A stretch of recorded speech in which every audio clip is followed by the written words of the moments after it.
So can you introduce yourself? Sure. My name is Varian Johnson. I'm the author of numerous books for children and young adults, including The Parker Inheritance, which won a Coretta Scott King Honor Award. Twins, my first graphic novel, which came out last year. And my newest book is called Playing the Cards You Dealt, which comes out in October. Thank you, Varian. So how would you describe yourself as a writer? Ooh, that's a good question. You know, people write to do lots of different things, right? To inform, to entertain, to affect change, to invoke emotion. I try to do all of those things in different ways. I will say that I very rarely write with a strong moral. There's not something I necessarily want a reader to learn from my stories. But I do try to put something in there that make readers think about their lives, think about how they can affect the lives of others, how they can make the world a better place, not necessarily in super big ways, but maybe just really small ways. Who are your literary influences? Hmm. Growing up, I loved Walter Dean Myers and Virginia Hamilton. But Walter Dean Myers was one of the first authors that I discovered where I was fortunate enough to see myself in his books and then to also discover that he wrote books as well. Someone like me wrote books. And then I discovered Virginia Hamilton after that. And then I really kind of got on this road of wanting to be a writer. I write primarily for children and young adults. So lots of my heroes write for children and young adults as well, too. In addition to Walter D. Myers and Virginia Hamilton, who have both passed away. I love Jacqueline Woodson. I love anything Jacqueline Woodson writes. Like Jackie Woodson can write on a brown paper bag and I would read it. Rita Williams Garcia is a favorite as well, too. And obviously, there's some really wonderful adult literary authors that I love. Ralph Ellison being one of them. But by and large, I mostly read books for children and young adults because I feel like that's some of the best work out there right now. Honestly, I love that. That's super interesting. What was the spark that made you say, writing, this is really, really cool. I think this is what I want to do? It was maybe less of a spark and more of a like a smolder, a bunch of series of Hmm. fires. I grew up reading. I loved reading. And I discovered books by Beverly Cleary and Judy Blume when I was younger. And I loved those books. And I decided I wanted to be a writer like those authors. Except I really didn't think I could be a writer. Um, I grew up in a small, rural, poor neighborhood in Florence, South Carolina. I didn't know any writers. I didn't know anyone else who wanted to be a writer. Um, and so I kind of had this secret dream and I kind of kept it to myself. But then I discovered Walter D. Myers, and that's really what gave me the spark to start thinking about it and really trying it. But even then, it wasn't until college that I really decided that I wanted to try to write for publication while I was going to school for engineering as well, too. And for many years, I did both engineering and writing, and I loved doing both of them. But the idea of first discovering books by Beverly Cleary and Judy Blume, discovering books by Walter D. Myers and Virginia Hamilton, the people behind those books, rediscovering the love of writing in college, and kind of having this goal to now write for publication. Kind of all those things strung together is really what got me on the road to trying to write my first book when I was in college. Was really when I tried to first write for publication. What college did you attend? I went to the University of Oklahoma and I majored in civil engineering. 7, 8 years later, I went Mhm. to the Vermont College of Fine Arts and I got a Master's of Fine Arts degree in writing for children and young adults. Wow. Do you feel as though representation in artistic occupations is important? For sure. Like, I think, and it's something that I struggled with for a long time. At the beginning of my career, I really struggled about what type of short stories should I write? What was I supposed to write? I felt like almost like there was this burden of writing stories featuring Black characters. I wanted, success and fame and money like all of my white counterparts. And I worried that I couldn't write those stories writing Black stories, Black characters. I couldn't get that. And then I figured I was wrong after some failures. And I realized it's not a burden, it's an opportunity. And it's an opportunity I willingly embrace now to write about kids who look like me, who have gone through situations similar to me. And I think it's important that Dr. Rudine Simmons Bishop has, paraphrasing her, she's got this thing about mirrors, windows, and sliding glass doors, how books could be mirrors where someone can see themselves, windows to a new world, or sliding glass doors we can step into another world or another person's experience. And as a writer of color, a black writer, a black male writer, I think it's really important for me to write about experiences that are unique to me. And so hopefully other young readers who are like me can see themselves in books, but also so other people can see me and kids who look like me as well. I think there's so many negative stereotypes about Black people in the media and in the world. And I think books are a great way to combat that. I think me being a Black author, when I go and visit schools and talk to young readers, that's the way to combat that as well too. I don't want these negative stereotypes, forcing people to see me or people who look like me in a different way, in a dangerous way, in a way that I'm not human. So when I go to school visits, my goal is not for readers, Black or white or whatever ethnicity, to see me as some big time author.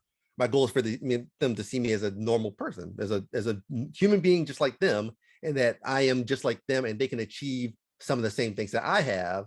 But all that to say, representation is so important, not just in the books, but the people behind the books as well too. Not only authors, but publicists, editors, everyone, librarians, teachers, everyone down the line. That representation is really important.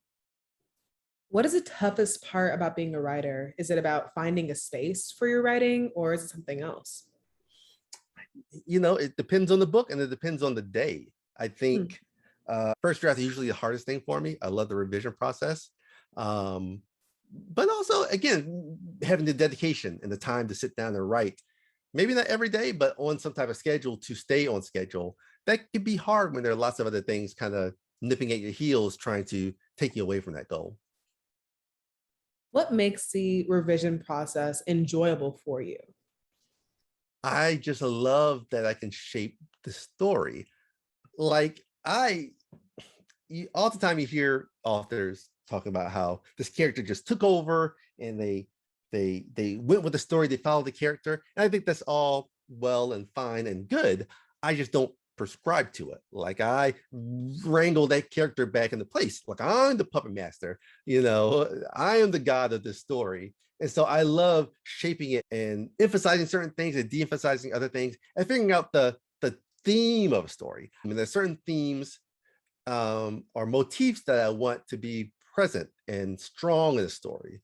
So that means thinking about those, having those perhaps repeat, having those at key moments, cutting some of the fluff or other things, making it just substantial.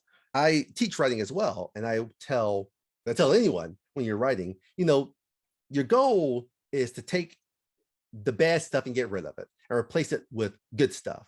And then you find all the good stuff and you replace that with great stuff. And you're always trying to make it better and better and better. And sometimes at some point, those returns diminish. So then you're just kind of changing a period or comma or this or that. But until you're at that point, you're making big changes. You're really trying to sculpt that story to get across what you want to say. What would you consider to be the most rewarding part of being a writer? Oh, it's hard. There's lots of little things. I think certainly hearing from young readers, the cover of Twins. And I loved going to schools and kids come out and saying, hey, she looks like me. And not only is she a brown girl, but throughout the story, the girl's hair is braided in different ways. They wear silk bonnets. They are authentic three-dimensional Black girls. And, a goal for doing this book was to create three-dimensional Black girls on the page, on every page in the book. So we see them throughout, because I just don't think there's enough graphic novels featuring kids of color. I don't think there's enough books featuring kids of color. But this was a chance not only to do it on the cover, but within the book as well, page after page, panel after panel. So that was really rewarding. But interacting with young readers is truly the best part of it. I honestly love that. I do feel like representation is like just so important in like every single aspect, because when I was younger, I loved graphic novels. I still do, honestly. I don't read them as often, but I would never really see characters that looked like me. So it always just feel very disconnected from their stories. And even Yeah, though it was good literature, no doubt, I just always wished I would see somebody that looked like me or had my hair type or wore glasses and things like that. exactly. So I'm just really glad there's someone in this field that's providing those things for, younger audiences. That is just so amazing, Thank you. honestly. But how do you manage to remain authentic and true to yourself in this profession, with outside pressures? What is your motivation? What are your tactics? That's a question you have to ask every day when you come to the page and when you're revising, and knowing that some battles you're going to lose. And like I always tell myself, okay, my editor is suggesting that I change something, and I could say no, but let me figure out why she is saying it needs to change, and let's talk about the what's behind that so I can make it authentic. If she wants me to change it because it's not coming across as understandable, well, I'll say, well, then I can either change some of those things, or like also kids have Google and they can look things up. Um, and it just depends. And some things I kind of put my foot in the sand and say, no, we're not changing that. And here's why. And usually when I'm really strong with it, my editors will say, yep, I agree. Sometimes I'm like, well, okay, let's compromise on this thing and what does it mean and how to make it work. Case in point, in Twins, I think in the first Twins, I had a joke in there. It was a very kind of black dad joke. And my editor was like, I don't think kids nowadays will get it. And I'm like, it's still a great joke. And even though it was an authentic joke and it worked well and it showed some of the cultural nuance of the characters, at the end we cut it because like also if kids don't get it, then it doesn't make any sense. But on the flip side, I was really quite adamant in the book, The Parker Inheritance, to include a church scene and a scene where they're talking about Juneteenth. And I didn't give it this big explanation of Juneteenth, and my editor didn't push back on it. But someone asked me once, well, why did you include Juneteenth, and why didn't you add more explanation about it? And I'm like, look, most black folks know what it is. If not, they could look it up. If white folks don't know what it is, they could look it up. I'm not here to babysit and spoon feed every reader on my culture. I think they can take some of the onus and look up some things themselves and figure out the context of it. It won't mess up the story if they don't understand what it is, but I'm not going to stop and placate them and have my character kind of go on this diatribe explaining about Juneteenth when she would never do that. So it's just a mix of all those things, and all of them kind of swirl together. And there's a constant state of looking at it, what informs the characters, what informs the story, what makes the book work. And knowing that, you try to keep the things in that are authentic, that feel right, that feel true to the character, but also you try to cut things that, even if they're true and they bog the story down, you may cut those things. So you have so many published works. I remember seeing them in Scholastic, like school fairs, like at my old school, like, oh my gosh. And I'm like here with you, which is crazy. But do you have any advice about being published for teens or for young adults or whoever, just from your personal experience? Honestly, it's not a sprint, it's a marathon. And the great thing about writing is the more you do it, the better you get at it. I will never tell anyone, certainly not a young writer, not to try to pursue publication. I may say, slow down, you don't have to get published today. What you write at 12 is going to be even better at 14, even better at 16, even better at 18. So don't rush honing your craft and skill and figuring out what you want to say. And you have to think about what you want out of the business. I think one hard thing for new writers coming onto the scene is thinking about what does success look like. And success looks different for every person, for every project. And you can't get into the habit of trying to compare yourself to someone else because the situation is entirely different. You have to think about the work that you're doing. Does it get across what you want to get across, first and foremost? All of those things are benchmarks for success, and different people weigh them in different ways. But you got to do what works for you. Okay. If you were any dessert, what dessert would you be and why? I need vivid details. I need what kind of frosting you are, what kind of flavor. Like, I want to be able to picture it. Oh gosh. Okay.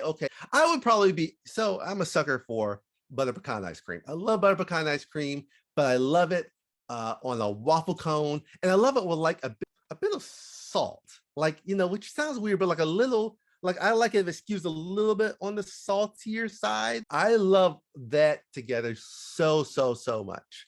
But that is probably my go-to dessert, except a really good thick slice of apple pie that's warm with like homemade vanilla ice cream or like a cinnamon ice cream is really good. That's probably second. Those might be neck and neck. Okay, I sense a little bit of a sweet tooth. I totally understand that.